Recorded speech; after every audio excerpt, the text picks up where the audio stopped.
How does firing a 20-year national security prosecutor enhance public safety? Senator Klobuchar, I'm not going to discuss personnel decisions, but the personnel issue that I'm having right now is that all of my agents, all of my lawyers are working. My agents are on the street working without a paycheck because your party voted to shut down the federal government. Then how about the Truth Social post on September 20th, 2025, in which the president said, "We can't delay any longer, Pam," using your name, "not bringing criminal charges are killing our reputation," his words, "and credibility," and then goes on to tell you to prosecute a member of this committee, to prosecute the Attorney General of New York, and to prosecute James Comey. Do you consider that a directive to the Justice Department? Senator Klobuchar, President Trump is the most transparent president in American history, and I don't think he said anything that he hasn't said for years. Okay, it has been There reported. it is. Emotional appeals, heartbreaking stories, and then boom, a policy ambush on the Second Amendment. Democrats never let a tragedy go to waste. They start with sympathy, pivot to gun control, and end with, "Why won't you just agree with me?" Meanwhile, Attorney General Bondi stayed calm, stuck to the law, and refused to get steamrolled into answering questions tied to active litigation. That's called discipline. That's called not folding under pressure. If you're tired of the emotional blackmail politics, hit like, subscribe, and buckle up. Let's watch the full clip before I give you the full breakdown. Recognized. Thank you. Attorney General Bondi, good morning. I'm going to start on a different subject. Good morning. On behalf of families in my state. And I wanted to thank the FBI and the local justice officials in Minnesota, the U.S. Attorney's Office, for the work that they did catching the murder, in the horrific murder of my friend, Speaker Melissa Hortman, and her husband, and the shooting of Senator John Hoffman.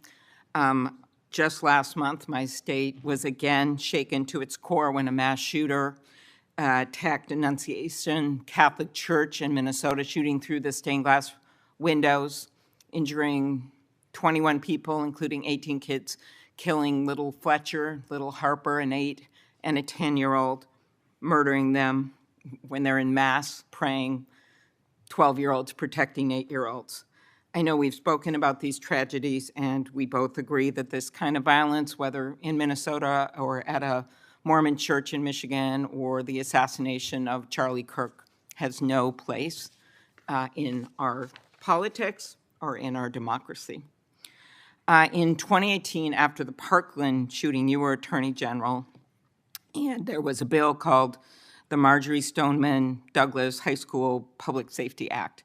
And the bill banned bump stocks, enacted red flag laws, and raised the minimum age to purchase a firearm in Florida from 18 to 21. And you actually defended the law in court from a challenge from the NRA.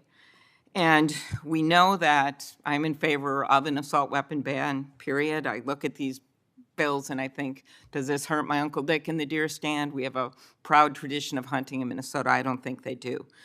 But as I talked to Director Patel, and he told me in the chair you are sitting in right now, that assault weapon ban could prevent future attacks. I talked to him about better background checks, about red flag laws, and then that perhaps we could find common ground on what actually happened in Florida, which would be to at least change the minimum age for purchasing assault weapon, because we've got 18 to 20-year-olds commit gun homicides at over triple the rate of adults 21 years and over, even though that wouldn't helped in Annunciation Church because he was a few years older. She was a few years older. But as you know, the shooter at Parkland was 19 years old, and the shooters in Buffalo and Uvalde were both 18 years old. So given your efforts in Florida, do you agree that at least raising the age for purchasing assault weapons could reduce the number of these shootings? Senator, first, that's pending litigation, and I can't discuss that at all. The 21 is pending litigation. I cannot discuss In that. Florida? But if I could go back I really the didn't know 21 this. age is pending litigation. I can't discuss that. But Senator, back to what you said about what happened in Minnesota, there is no place for that. And I believe I spoke to you after that horrific horrific, those murders. And I'm so sorry that that happened. And all of my federal agencies were partnering with state agencies, working hand in hand in Minnesota. What I can tell you about the Second Amendment is this is the most pro-Second Amendment DOJ in American history, as you know. But we want to keep guns, as you said, where they should be, in the hands of law-abiding American citizens, while keeping them out of the hands of criminals and gangs. Since January 20th, the ATF and FBI have seized more than you gave these statistics. 30,000 illegal guns. I have 10 minutes. 30,000, You have Senator given these Klobuchar. statistics, and I truly appreciate those statistics. But what I was just trying to get at was something where maybe we could find common ground on a bill that you actually defended in court in a state, which Director Patel seemed open to, and that was looking at could we at least raise the age to 21 of the purchase of an assault weapon federally while states look at banning these weapons overall, given these little babies that this gun is used to kill. So we can talk about it later, but that was my question, and you don't want to answer it. No, it's pending litigation, Senator. Okay, but your views on this is not pending litigation. So I want to get to the independence of the Justice Department.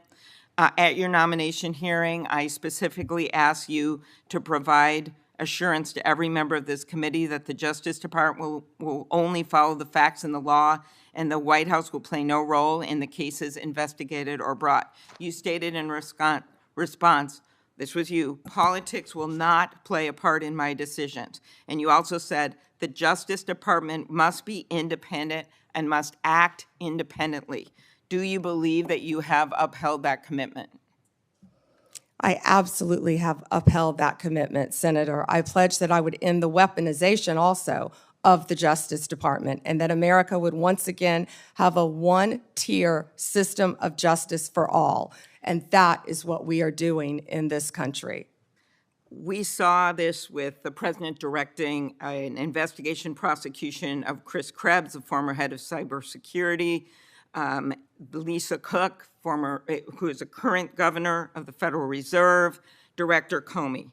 And the president, and I know you have said that you will not discuss discussions you've had with the president about Comey. Is that correct? That you won't testify here about that? Because I was going to ask you if you received advice, instruction, or request from anyone at the White House to direct the department to engage in any investigations, prosecutorial actions, including decisions not to investigate or prosecute anyone. I'm not going to discuss any Okay. conversations. But then how about the Truth Social post on September 20th, 2025, in which the president said, "We can't delay any longer, Pam," using your name, "not bringing criminal charges are killing our reputation," his words, "and credibility." And then goes on to tell you to prosecute a member of this committee, to prosecute the Attorney General of New York, and to prosecute James Comey. Do you consider that a directive to the Justice Department? Senator Klobuchar, President Trump is the most transparent president in American history, and I don't think he said anything that he hasn't said for years. Okay, it has been reported that you initially pushed back against requests by senior Trump administration officials to push out or fire the acting U.S. Attorney in Virginia, Eric Siebert, who's a conservative Republican, who made the decision that the evidence was not there to prosecute Comey. What made you change your opinion? I am not going to discuss personnel decisions. Okay. Is it true that the career prosecutors in the Eastern District of Virginia found that there was insufficient evidence to bring criminal charges against former Director Comey? I am not going to discuss pending cases because Comey was indicted in the Eastern District of Virginia by, I may point out, one of the most liberal grand juries in the country. Okay, let's go on to other firings or terminations. Last week, the Justice Department fired at least 2 senior attorneys in the Eastern District of Virginia, including the office's national security chief, Michael Benary. It is reported that his firing came following criticism from a right-wing social media commentator who wrote, "One can only assume he was part of the internal resistance in the Comey indictment." In fact, he did not work on the Comey case. Instead, he was working on pursuing justice for service members killed in Afghanistan. How does firing a 20-year national security prosecutor enhance public safety? Senator Klobuchar, I'm not going to discuss personnel decisions, but the personnel issue that I'm having right now is that all of my agents, all of my lawyers are working. My agents are on the street working without a paycheck because your party voted to shut down the federal government. Unfortunately, the House isn't even back here. They're 18 days off the job to even meet with us to come up with a resolution that we would like to discuss with them about saving people's health care. Let's move on to the Antitrust Division. Did you authorize your chief of staff to overrule top officials in the Antitrust Division to settle the challenge to the Hewlett-Packard Enterprises Juniper Networks merger? Senator Gail Slater runs my antitrust unit, and she is doing an excellent job on many, many cases. As you know, that is a pending case. Okay. In any merger, just to clarify, in any merger, Senator, there is a deal struck with our office and with the corporations involved, but then that also goes to a court to certify in any merger. In any merger, it's a multi-step process. Okay, I and will that ask some process further is still pending, questions Senator about Klobuchar. antitrust. I just had one other thing. DOJ can now take the extraordinary step of subpoenaing expired. journalists. Has the Justice Department issued any subpoenas to journalists under the updated guidance? Time has expired. All right, Okay. now that you've seen the full exchange, let's cut through the performance. Senator Klobuchar came in with heartbreaking tragedies, and those tragedies are real, but then immediately used them as leverage to push a federal gun restriction agenda. That's the pattern. Emotion first, policy second, Constitution somewhere off in the parking lot. Attorney General Bondi did exactly what a serious attorney general is supposed to do. When asked about raising the federal age limit to 21, she said it's pending litigation and refused to comment. That's not dodging. That's respecting the legal process. Democrats act like declining to comment on active court cases is suspicious. No, that's literally what responsible legal leadership looks like. You don't litigate cases in Senate sound bites. Then comes the pivot to independence and the usual Trump narrative. The senator tries to paint DOJ as some political puppet because the president posts on Truth Social. Newsflash: presidents have opinions. They've always had opinions. Transparency isn't a crime. Bondi's answer was steady. End weaponization. Restore one-tier justice. That's exactly what voters wanted. And let's talk about the irony. Democrats grill her about personnel decisions, active prosecutions, sealed grand juries, and internal DOJ conversations, as if any attorney general from any party would publicly disclose that on camera. They know she can't answer those questions. That's the point. It's theater. It's designed to create headlines, not clarity. Meanwhile, Bondi reminded everyone of something Democrats don't like hearing. This DOJ is pro-Second Amendment and pro-law-abiding citizens. The goal is simple: keep guns in the hands of lawful Americans and out of criminals' hands. That's not radical. That's the Constitution. The real contrast here was crystal clear. One side leaned on emotion to justify federal overreach. The other side leaned on law, process, and constitutional boundaries. Bondi didn't flinch, didn't over-explain, and didn't cave. That's strength. That's discipline. And that's exactly why this exchange hit so hard.